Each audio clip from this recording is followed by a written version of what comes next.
अम्बेडकर साहब ने कहा कि पढ़ाई ही हमारा विकास का एक मानदंड है। हम जितना पढ़ेंगे हम विकसित होंगे। आज कॉमन स्कूलिंग सिस्टम नहीं है। यही कारण है कि आज जनरल 80% साक्षरता है, शेड्यूल कास्ट का 38% साक्षरता है। नोरमा ग्रुप, जो सोचता है वो करता है।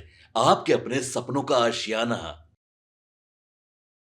नमस्कार, भारत लाइव देख रहे हैं आप। देखिए, जदयू भाजपा नहीं बल्कि अब एनडीए में दूसरे पार्टी का मुख्यमंत्री होगा। जी हां, अब गठबंधन के घटक दलों के तरफ से सीट शेयरिंग के पहले बड़े ऐलान किए जाने लगे हैं। देखिए, आपको मालूम है कि एनडीए में सीट शेयरिंग की बातें चल रही हैं। एनडीए की बैठक भी होने वाली है, एनडीए सांसदों की दिल्ली में बैठक भी होने वाली है। लेकिन उससे पहले अब इस पार्टी ने, इस नेता ने बड़ा बयान दे दिया है, बड़ा ऐलान कर दिया है, हंगामा मच गया है। देखिए, गठबंधन टूटेगा या बचेगा ये तो बाद में पता चलेगा, लेकिन भरे मंच से इस नेता ने साफ ऐलान कर दिया है कि जदयू भाजपा नहीं बल्कि मेरे पार्टी का मुख्यमंत्री बनेगा और हम इतने सीटों पर ही चुनाव लड़ेंगे। देखिए क्या कुछ कह रहे हैं। हम मुख्य उद्देश्य को समझा दिया है, लेकिन आप फिर पूछते हैं। हम यही कहना चाहते हैं कि हमारा समाज हिंदुस्तानी अवाम मोर्चा सेकुलर से संबंधित है। वो गरीब लोग हैं, चाहे जिस समाज का, उस गरीब में राजनीतिक चेतना नहीं है। और राजनीतिक चेतना जब तक नहीं आएगी तब तक वो विकास नहीं करेगा। अम्बेडकर साहब का सूत्र है कि राजनीति चाबी है और विकास ताला है। तो इसीलिए हम अपने समाज के लोगों को चेतना फैलाते हैं, चेतना रैली के नाम पर। एक दूसरी बात ये भी कहना चाहते हैं कि अम्बेडकर साहब ने कहा कि पढ़ाई ही हमारा विकास का एक मानदंड है। हम जितना पढ़ेंगे हम विकसित होंगे, सब अधिकार और कर्तव्य को लेंगे। और इसके लिए हमारी पढ़ाई की व्यवस्था सरकार को करनी चाहिए, जिसमें कॉमन स्कूलिंग सिस्टम होना चाहिए। आज कॉमन स्कूलिंग सिस्टम नहीं है। यही कारण है कि आज जनरल 80% साक्षरता है, शेड्यूल कास्ट का 38% साक्षरता है, लेकिन मुसहर समाज का 7% साक्षरता है। कितना पीछे है। इसलिए हम उनको चेतना देने आए हैं कि तुम भी पढ़ो लिखो। और शेरनी का दूध होता है ऐसे शिक्षा, जो पिएगा वो दहाड़ेगा। तो जो पिया है वो दहाड़ रहा है, लेकिन हमारा समाज तो पिया ही नहीं है। 7% की साक्षरता दर है। इसलिए इनको चेतना देने आए हैं कि आप लोग भी पढ़िए, आप भी शेरनी का दूध पीजिए, ताकि आप दहाड़िएगा तो आपको राजनीतिक, सामाजिक, आर्थिक सारा लाभ आपको मिलेगा। यही चेतना रैली का। वक्फ बिल पर क्या स्टैंड है सर आपका? देखिए, वक्फ बिल के साथ हम एक कहना चाहते हैं कि हम एनडीए के साथ हैं। एनडीए वक्फ बिल के साथ जो प्रस्ताव आ रहा है उसमें बहुत सा संशोधन की बात आई है। आपस में लोग संशोधन करना है।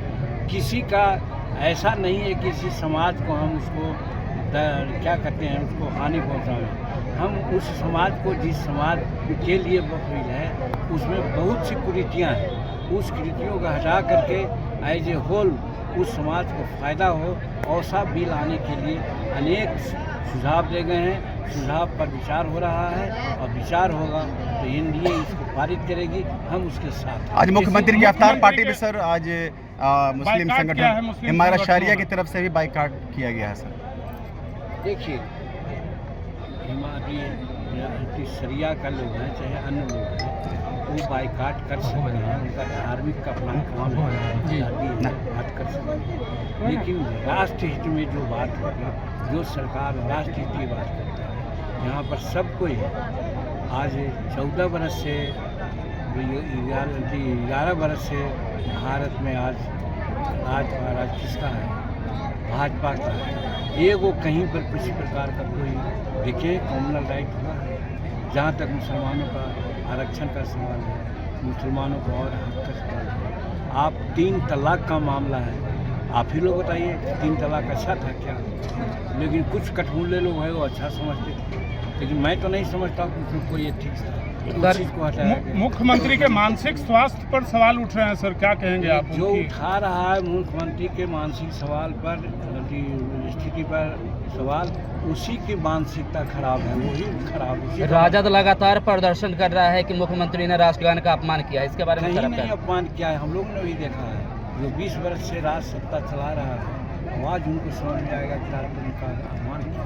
जो 19 वर्ष तक नहीं अपमान किया, वो 20वां वर्ष में अपमान करेंगे, आप सोच सकते हैं। वही अपमान की बात करते हैं, एकदम राष्ट्र के गान के प्रति उनका सम्मान। इस सम्मेलन के हम लोगों माध्यम ने से देखा है। कि इस सम्मेलन के माध्यम से घाटी कितनी से सीट आप ले रहे हैं सर, मांग कर रहे हैं? देखिए, हम बार बार कह रहे हैं सीट जितना भी मिले, लेकिन हम असेंबली में 20 सीट चाहते हैं कि 20 सीट चुनाव में हम लोग ले आवे।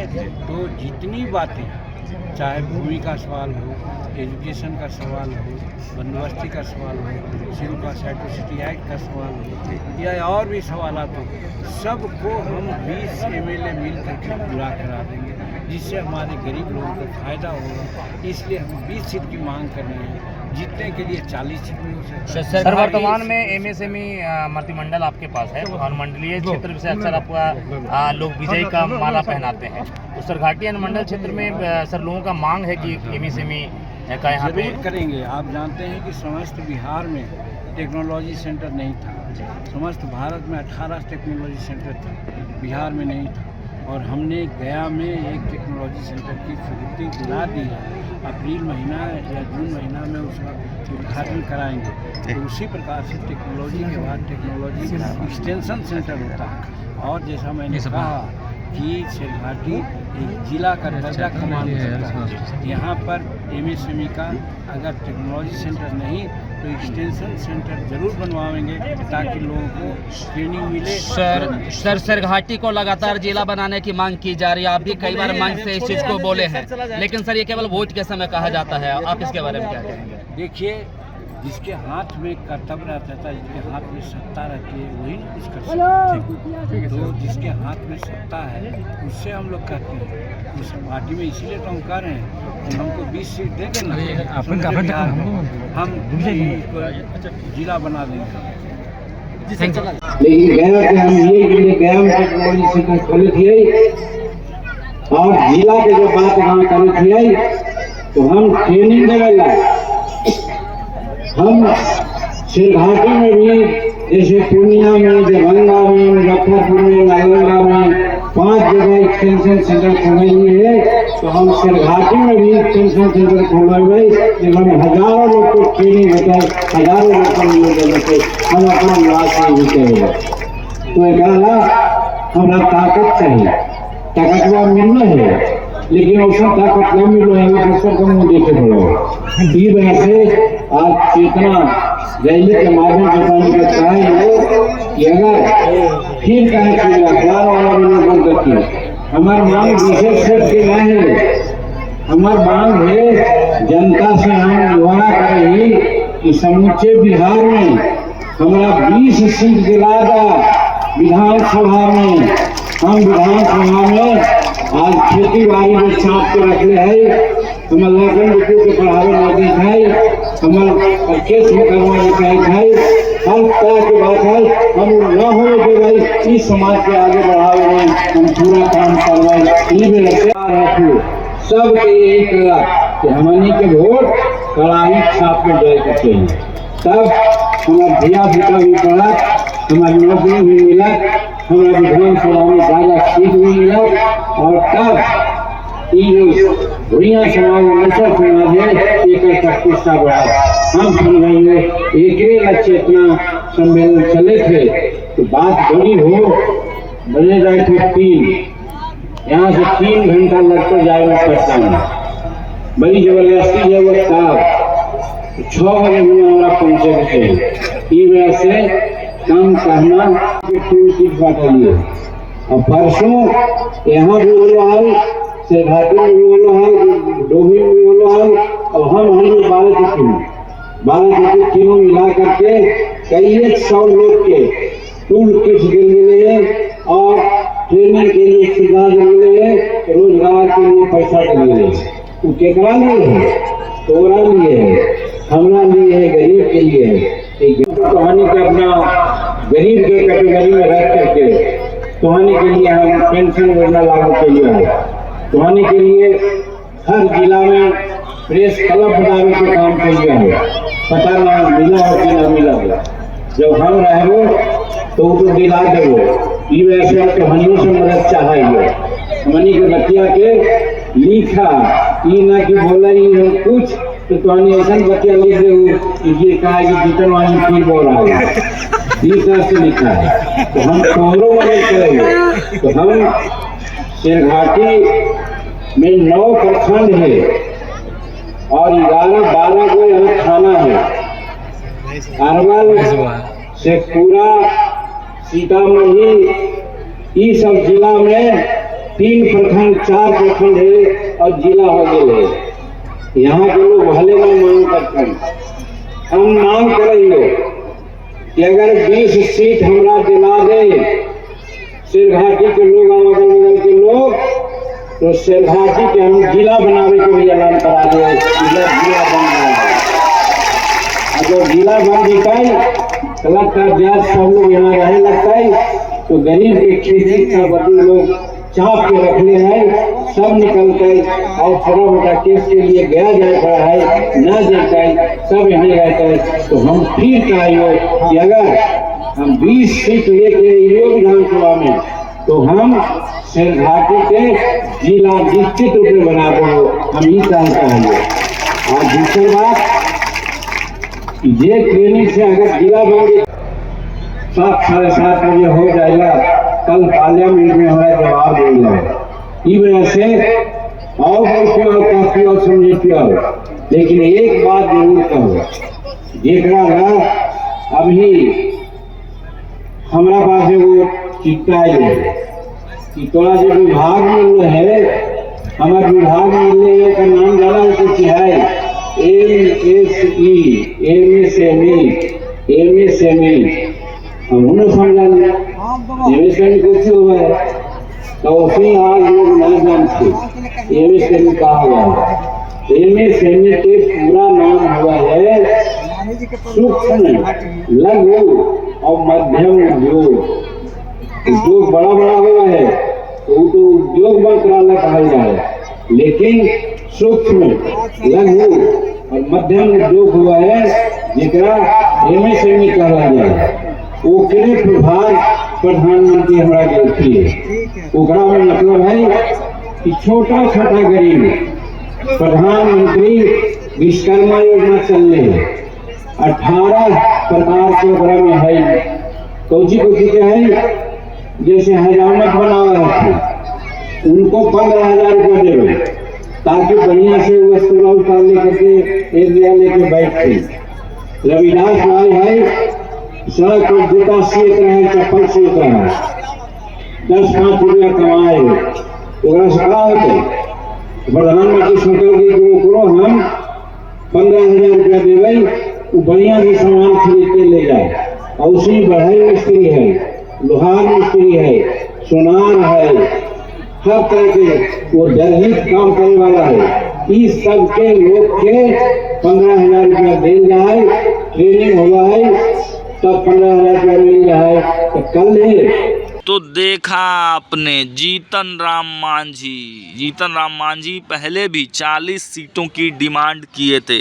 इस बार गया के शेरघाटी से उन्होंने बड़ा बयान दे दिया है। बिहार विधानसभा चुनाव की दस्तक के बीच हम नेता व केंद्रीय मंत्री जीतन राम मांझी ने एनडीए की टेंशन बढ़ा दी है। सीटों के बंटवारे को लेकर अभी कोई चर्चा एनडीए में नहीं हुई, किंतु जीतन राम मांझी ने सीटों को लेकर अपना गणित लगा दिया है। उन्होंने गया के शेरघाटी में गरीब चेतना सम्मेलन को संबोधित करने के दौरान सीटों को लेकर अपना रुख जाहिर भी कर दिया है। पिछले विधानसभा चुनाव में जीतन राम मांझी की हम पार्टी विधानसभा सीटों के मामले में दहाई भी नहीं पहुंच सकी थी, किंतु इस बार उनकी बड़ी डिमांड सीटों को लेकर है। मांझी ने कहा कि इस बार 40 सीट मांगेंगे, 20 सीट पर निश्चित तौर पर जीत दर्ज करेंगे। इस तरह जीतन राम मांझी के बयान के बाद विधानसभा चुनाव में सीट बंटवारे को लेकर एनडीए में टेंशन बढ़ने के आसार हो गए हैं। मांझी लगातार दौरा कर रहे हैं, खूब बयानबाजी कर रहे हैं और खूब जो है ऐलान कर रहे हैं। इसके साथ साथ उन्होंने यह भी कह दिया कि देखिए अच्छी खासी अगर सीटें जीत कर हम आते हैं तो हमारे ही पार्टी से मुख्यमंत्री भी हो सकता है। देखिए बड़ा बयान दिया है मांझी ने। अब इस पर क्या कुछ प्रतिक्रिया निकल कर आती है सब आपको दिखाएंगे। देखते रहिए भारत लाइव। बहुत बहुत धन्यवाद। आपके सपनों को हमने सजाया है, ई होम्स पैनोरमा को हमने बनाया है। ई होम्स मेरा एक सपना था जिस पे मैं पिछले 4 साल से काम कर रहा था। हमने जो बनाया है वो सबने है माना। ई होम्स पैनोरमा में हो आपका भी आशियाना। और फाइनली हमने 2021 में इस प्रोजेक्ट को लॉन्च किया। बहुत लोग अप्रिशिएट कर रहे हैं कि पूर्णिया जैसे शहर में, बिहार के, एक तो बिहार की बात करें उसमें भी पूर्णिया जैसे छोटे जगह में इस तरह का लाइफस्टाइल देना, ये सुन के हम लोगों को बहुत अच्छा लगता है। ई होम्स में हमने कुछ और भी किया है, जैसे हम जिस जगह में रह रहे हैं हमारे फैमिली सिक्योर हो, उनको सिक्योरिटी का ध्यान में रखा है। आपकी सुविधा और सुरक्षा आपके लिए खास है, ये आपका विश्वास है। इसमें आर्टिफिशियल इंटेलिजेंस का 7 लेयर सिक्योरिटी का हमने इस्तेमाल किया है। लस ग्रीन कैंपस को बनाया है। यदि हमारा बाउंड्री वाल है तो वो वर्टिकल गार्डन है। ये जितनी भी फैसिलिटी होता है एक इंटरनेशनल टाउनशिप में ई होम्स है, ये हम लोग विश्वास नहीं कर पा रहे हैं। जो भी हमारे मित्र दोस्त या जो भी हमारे बाहर के बाहर आते हैं तो हम लोगों को बहुत अच्छा सुनने को मिलता है और बहुत अच्छा क्रेडिट मिल रहा है। वो सारा हमने सिर्फ एक बिल्डिंग नहीं बनाया, हमने एक बहुत अच्छा लाइफस्टाइल दिया ई होम्स में, और मेरा एक सपना था जिसको मैं आज फुलफिल होते हुए देख पा रहा हूँ। ये आपका आवास है। ई होम्स पैनोरमा में अब आपका निवास है। E homes Panorama, luxurious lifestyle redefined.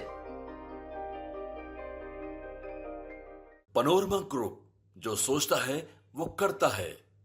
अगर ये वीडियो पसंद आई और वह बिहार के राजनीति और बिहारियत से सरोकार रखेनी तो सब्सक्राइब बटन दबा के चैनल के सब्सक्राइब कर ली। ओजे एगो घंटी बा, ओकरा बटन दबा देला से कुल सटीक और मारक खबर रुआ मुफ्त में मिल जाई। अगर रुआ पत्रकारिता के हमनी के नया प्रयोग में सहयोग कर चाहतानी तो ज्वाइन बटन दबा दी। पेटीएम नंबर नोट कर ली 9386816700।